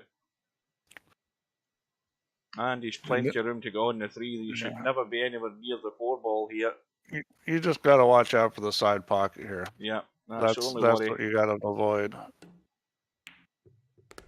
And well, he's made sure of that, but he's now going to be taking some of this 8 ball.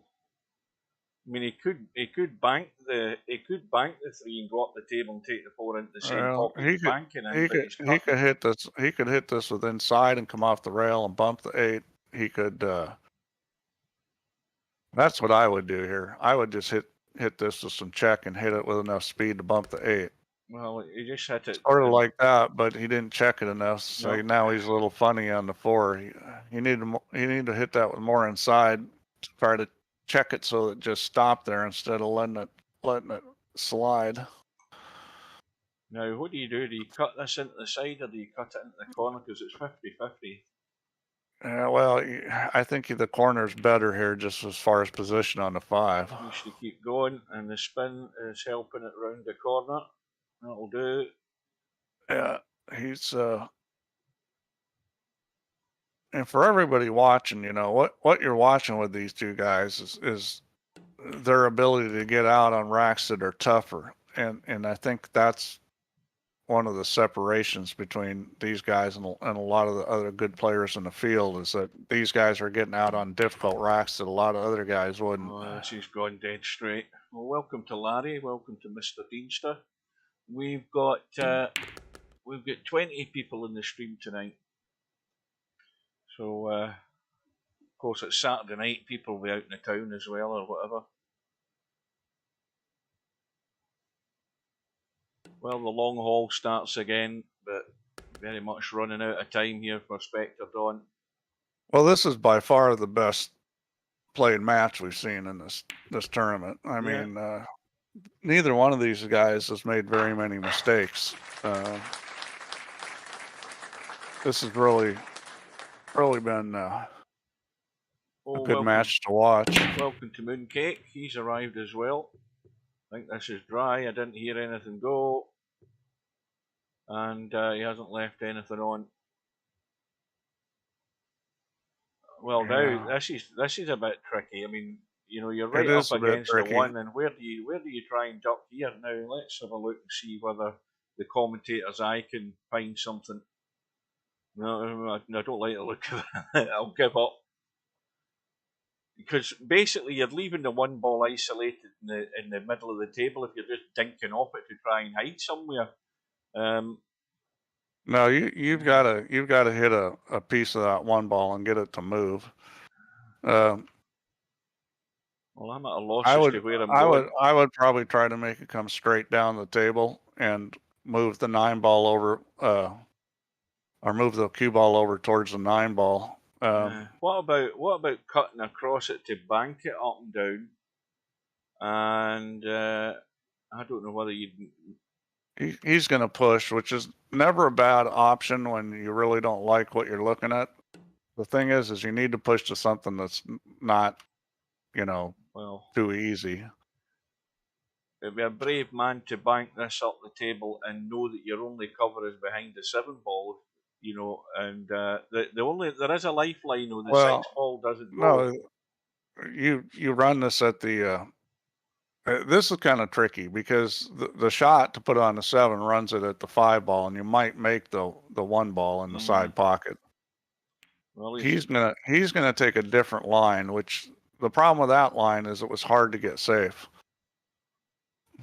The line where you're really gonna stick him on the 7 risks making the 1 ball. Well, I think there's reasonable cover up the top of the table if you can get in between the 4 and is that the 4 up there? The 4 and the 3, but you've got to get the 1 ball at the right pace, and you're still never guaranteed you're going to get full cover. Let's see if he does it. That's the right shot because Oh, well, I don't like that shot. I would have shot your shot and gone up table, brought the 1 ball across. You had the 4 and the 3 up there. well, the 6 obviously doesn't go anyway, but this is just going to be left English and but the problem is if Spectredawn plays left English to duck over where the 7 ball is, it's going to allow Cobra to run away. He's not going to move him a lot here. He's going to do some kind of dink shot. There wasn't a lot he could have done there. And if this is me, I'm banking this 1 ball and playing shape on the 2. I'm trying to run the cue ball at the 3. Yeah, he's doing it. Or maybe, yeah. I think that's the right shot. Well, he hit it too hard, though. Uh-oh. Well, there's a bad roll.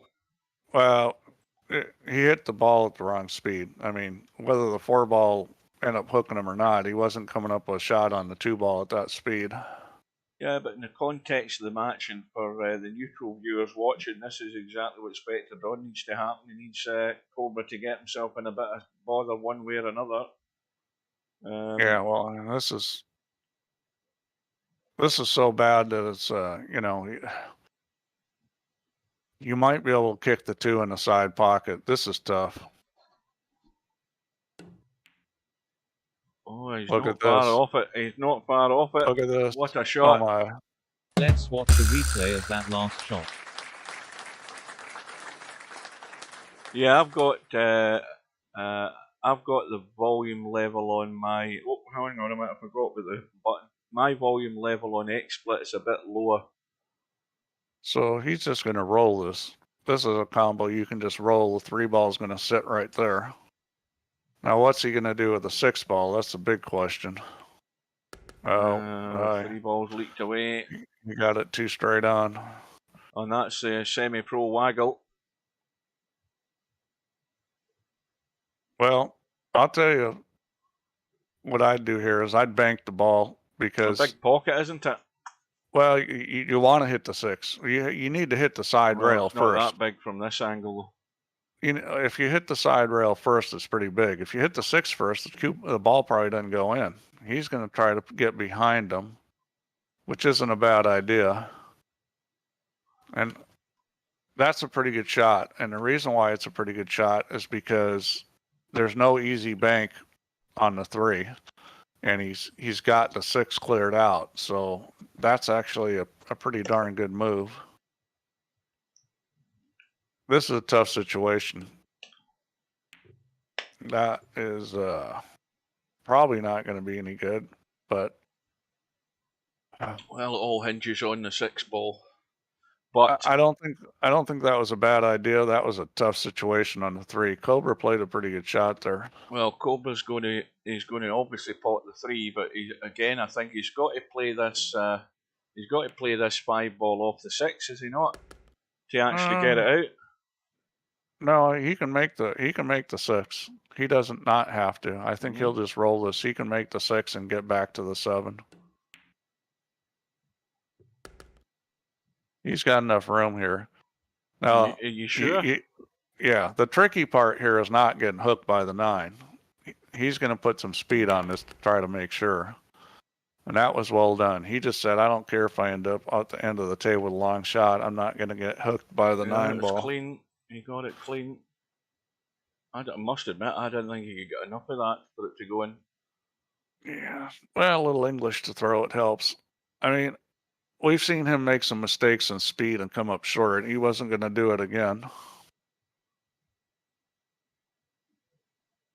Well, he's got to get this. Well, he's just leaving it in the short side for the cross table pot. That's the smart thing to do. Don't do a whole lot with the cue ball if you don't have to. The shot's maybe a little tougher, but it was guaranteed.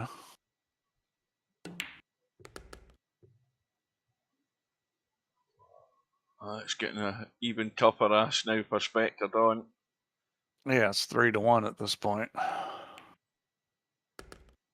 With Cobra breaking. So back it goes to 4. If he gets on the hill here, you can start singing. You can be the fat lady and sing, Hugh. It's dry, and where's the 1 ball going? And the 5 ball's going to nail it. Yeah, but let's see. Does that carom go? Yeah, it does. Yeah, you can try and play that off the 5. He's got a carom, and he's got it at an angle. He can come down onto the 2 ball. He's looking at cutting this. Well, he's going to just play safe, and that's a foul. Yeah, he hasn't got to rail. That's fatal. That is, well, I say fatal. The 2 ball is not exactly sitting high, wide, and handsome, or whatever it is you call it to get but if this isn't bad at all. You shoot the 1 in the side pocket and let the cue ball roll forward and take the cut on the 2. Yeah, see where he's looking where he wants to get. Yeah. But he can go 3 rails and get on the 3 ball. I think that's the play here. Let's go forward and around. Well, you remember what I said about the situation that Spectredawn was in, where he cannot afford to make his own errors, and this one's going to be a sore one. If he can hold this up, he may just roll this. I think he might be able to just roll this and hold it up. Yeah, just let it dink in, and he'll be in the gap with the 5 and 9. But, yeah, because the 3 railer's a little risky, because if you hit the 2 ball a little thick or a little thin, the line changes a lot. Well, 1, 2, 3, and don't scratch, I think, is the rule here. Yeah, you shouldn't scratch on this. I mean, this should be coming to the side rail. 3, and hang on a minute, where is he? Where's the cue ball going? Yep, see, commentator eye, right to the side rail. Oh, that was close. He is lucky. He is really lucky. Well, he's going to have to come across the table. Maybe shoot this in the side. No, he's going for the corner. And he's got himself a little funny. That was about an inch from disaster there. Well, and this is a kind of tester. This is, now he's going to be tested a little. He's got to hit this with inside. You don't want to, not hit this with enough inside. You need to at least get to the 7 ball. Yeah, you've got to make sure you're trying to get inside the 7 and 8 here. You don't want to be hooking yourself. You've got to be brave enough. You're better off over hitting this than under hitting it. Well, he's bumped it, and he's going to have to work something out here, though. Yeah, he's being challenged, which that's good. And this is what champions do: is they work through these challenges. Well, he wants up here then, doesn't he, to give as good a line as he can in the combo, because the combo's not a major problem as long as you're getting a decent line for it. And that's where he's gone, and I think he's on the money. That'll pretty much good do it. Now. You just shoot the 7 in the other corner. Hit this with a little bit of left English to kill the cue ball off the side rail. This is I mean, this is about as good as it gets. He's drawing this. I don't get this. I would hit this with left English easy. Yeah, he's doing the same thing but with draw. Well, I'd be running forward every day of the week here because I'm running a wee bit of spin. Yeah, Get it well, over to the side pocket. You can't scratch in that side pocket in that. I did in a tournament not that long ago on a diamond bar table. Frickin' diamond bar table. There's no way you could ever scratch in a side pocket on anything but a diamond bar table. And I did it, and it cost me the match. Well, he's on the hill. Yeah, that was a fine out. Now that was a tough table. He got a little funny. Some things didn't go his way, and 6 ball, and it stays no up. 6 ball. And the one's on the side. It's going to have to be a fancy 2-7-6 combo here. Yeah, well, that's pretty easy combo. If you have to shoot that kind of combo, this is what you want. Yeah, he just wants to come through to it here. I wouldn't want to be there. I would rather have been there. Yeah. I'm not sure why he brought this out so much. I mean, this is. Oh, he handled it well. That'll do. He hit it perfect. Well, this will be a good steal if Spectredawn wins this match from this situation, because he's well and truly up the proverbial creek without a paddle here. Yeah, well, I think that he's got to pretty much play perfect and hope things go his way. Well, this ain't perfect, I don't think. What's he done? Has he got the right hit? Yeah, well. Oh. Yeah, this might be just a dink safe. Well, it will go, but it's a huge 5 ball. That 5 ball at this angle. I like just dinking it and putting the cue ball on the 8. He's trying to nick into the 5. That's too much, I think, is it? Oh, that's a good shot. No, it's just. Oh, I think he's just got cover. No, in fact, that cuts into the side. That cuts across. It does cut. It was a well played shot. Well, it's similar. This is similar to the one earlier on, or something like it, where he's limited with what he can see in this 3 ball, and by what he can hit, he can cut it. Yeah. Yeah, and it goes. Not a problem. And that was pretty predictable that it was probably going to hit the titty there. Well, he's just going to bail out here, because all he needs to do is just leave the cue ball there or thereabouts where the 4 ball is, cut the 5, and he's on the 8 into the side, 9 into the corner. Thank you very much, and good night. Well, I'll tell you what, anybody watching this match, Cobra served notice on this match because he made very few mistakes, and he moved pretty well, and I mean, Spectredawn played pretty good, and he's losing by a significant margin. Well, I'll sum it up more concise ways. He's just that damn bloody good tonight. I mean, he's really, really solid. And if you're going to beat Cobra, you've got to be solid and better. And that's a big ask over the distance. You're going to have to bring it to beat him, because this match is serving notice. I mean, this is the best I've seen him play. Well done to Cobra. So it's a 19 ranks to 13 win. I don't think anybody predicted that distance as far as the match result goes. But a really solid performance from Cobra. Now, what's happened to my game? Hold on a second. VP4 has died on me. I've just crashed. Row. I have just crashed. Must be your system. Yeah, that's exactly the excuse. It just totally died. I already beat you to it, Slim. I mean, I never even saw what happened there. It just died completely. Right, so now I've got to find the bloody link for the thing. There it is. Yeah, it's been so stable for me lately that, the only time it's really restarted other than me actually doing it is like when Windows doesn't update. Because I just leave it running all the time. What am I looking for? Cobra. And take one away. Cobra and Spectredawn. Yeah, this is going to be interesting looking at these stats because I think they're going to reflect how well Cobra played. And that Spectredawn also played well and just, was outplayed. well, Cobra was 3.6 per turn, Spectre 3.1. Shot percentage 91.5, 87.2. Well, that doesn't say much with these guys. They're both making all the balls just about. It's, the safeties and stuff happening.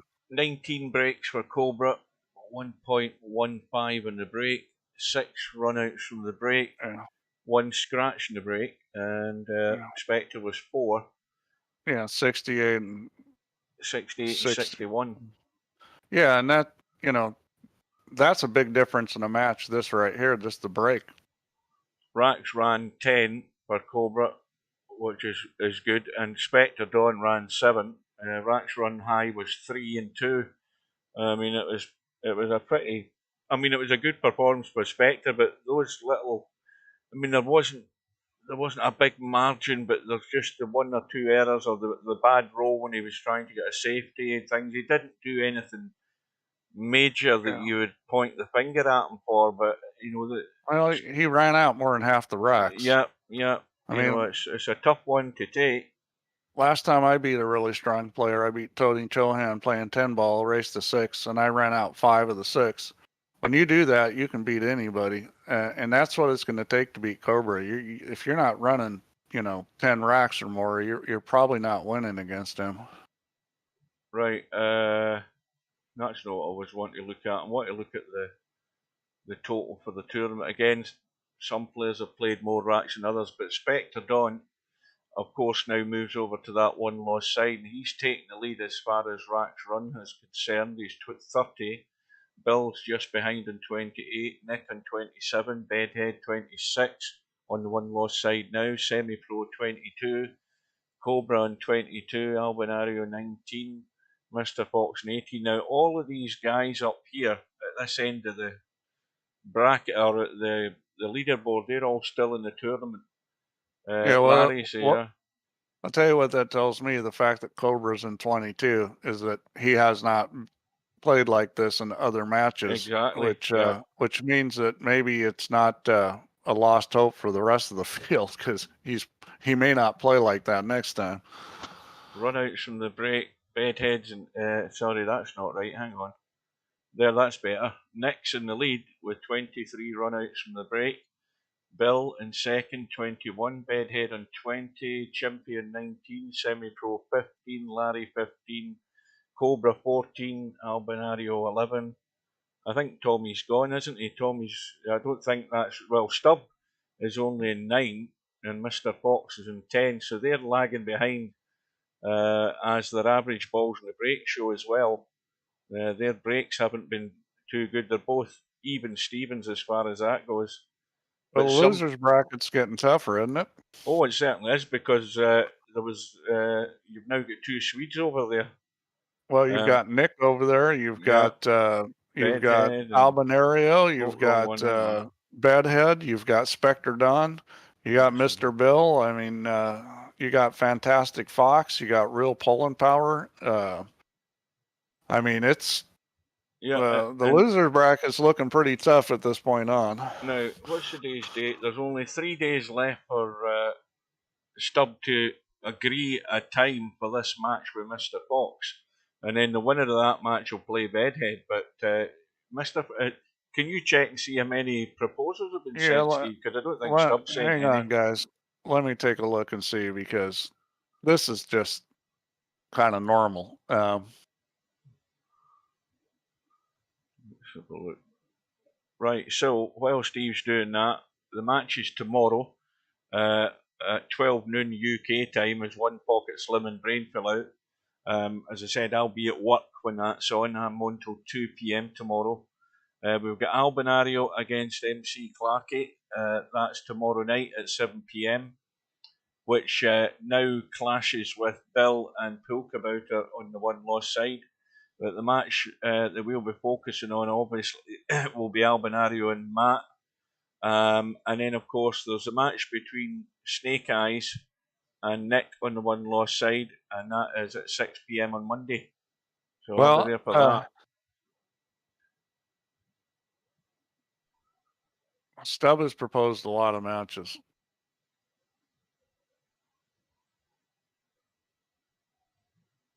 Stubb has proposed a lot of matches. Yeah, all at crazy times though.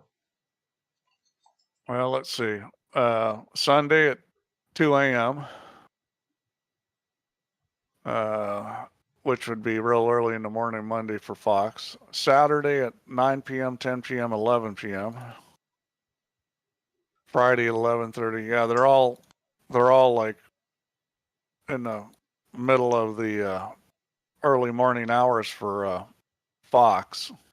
Yeah, well, I mean, he's been on at that time, and you know, if they do it at a time where I can't get it, hopefully Slim can get it because I want to see it. Well, you know, the question really comes down to what are these guys saying to each other? You know, I mean, if you're in a situation with somebody like Stubb who's working hours that tend to conflict with yours, you need to have a communication like, you know, you have a day off, you can play another time, you know, that kind of thing back and forth. When can you play a different time other than, you know, 3 a.m. for me or when I'm working? What was that in the chat there? Hang on a minute to tab back into the screen. Matt says, look at how many breaks they have had, though, as well as run. Did I not do that? Well, obviously, if they have more breaks, they're gonna. Yeah, if you look at the breaks, well, top of the list is Bedhead, and he's had 73 breaks and he's had 20 runouts. If you look at the highest number with the lowest amount of breaks, you then assume you'd have the better percentage. I'm looking down that list. That's the break percentage, right? Yeah, no, that's not the break and run percentage. That's just the break make balls percentage. Well, the way I see it then, looking at this next at the top, he's had 71 breaks and he's had 23 runouts. He's had 2 less breaks than Bedhead, but he's had 3 more runouts from the break. Yeah, you look at Bill. Bedhead's right. We should have a break and run percentage. Yeah, you look at Bill. Bill's had 67 breaks and he's in 21.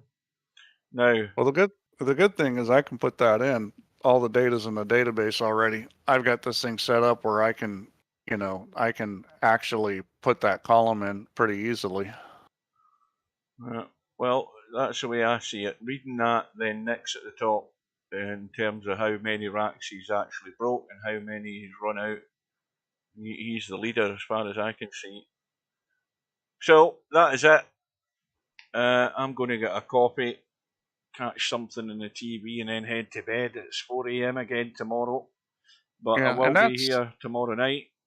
That's somewhere around real life, I think. You know, it really depends on the tables and the tournaments and stuff. But I mean, break and run 30% of your racks is a pretty good percentage. Put it for Bedhead. Put it for Bedhead. Bedhead says put it in for 8-ball as well, and 10-ball. Yeah, I can put in for all of those. That's actually pretty easy. I think we are done. Well, I am working on the tournament thing, although, you know, I want to put the Masters League in, and I found out that I'm going to have to write some code to do that because I was only set up to run handicap, so I got to play with that. And I had another idea. Well, what do you guys think of this? So, you know, I originally was going to do, they're 2-man teams in the sense that 2 guys play against 2 guys in the other team. You can have more guys in your team, but 2 guys play on a given league night. Mm-hmm. And I was going to do longer races like, you know, play 2 races 11 or races to 13 or something like that. Then I started thinking, the league was already set up, although it hasn't been tested. It's already set up so you can play guys multiple times a night. So in other words, races to 7 or races to 5? Yeah, shorter races, and you play each player twice. Mm-hmm. Like home and away. Well, no, not necessarily. There's a home and away team, but not. You know. it doesn't really matter whether it's home or away in what we're doing. I mean, it could in some sense how things go, but it doesn't really matter. But it's you would play each guy twice with a shorter race. So I think that would be more fun and more exciting, and also balance it a little bit better. Where because if you're playing somebody like Albin, a race to 13, that's a pretty tall order to win that match for most of the other good players. Whereas if it's a race to 5 or a race to 6 or something like that, the lesser player has a better chance in those shorter races. So that's what I'm thinking. I'm thinking we play each guy twice in one night with a shorter race. Well, I don't see anybody disagreeing, yet I don't see anybody agreeing. So I think, well, how many's left in the stream? There's only 11 left. 2 have just bailed in the last 30 seconds. Well, that's fine. I mean, But, that's what I'm planning on doing. Is this going to be a shorter race and you play each guy twice? So you'll end up playing a total of 4 matches on league night in the Masters thing. 4 shorter races. It'll be at least 5 and not more than to 7. Yeah, once it's there, then the guys have got something solid to look at, right, and then decide on. So we'll leave it at that then. Yep. Thanks again, Steve, for joining us. Thanks everybody for guys. watching. And Great match. Hope you can join us tomorrow. Well done to Cobra. He's looking good. And it's looking very, very dangerous for Stubb on that one loss side. Yes, so Stubb is going to have to bring it. I mean, he's not guaranteed to get past Fox. No. I mean, Fox is a pretty good player. So we'll see you again, folks. We'll bid you good night. Good night, Thanks again. guys. Good night, ladies.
Hasta la vista, baby.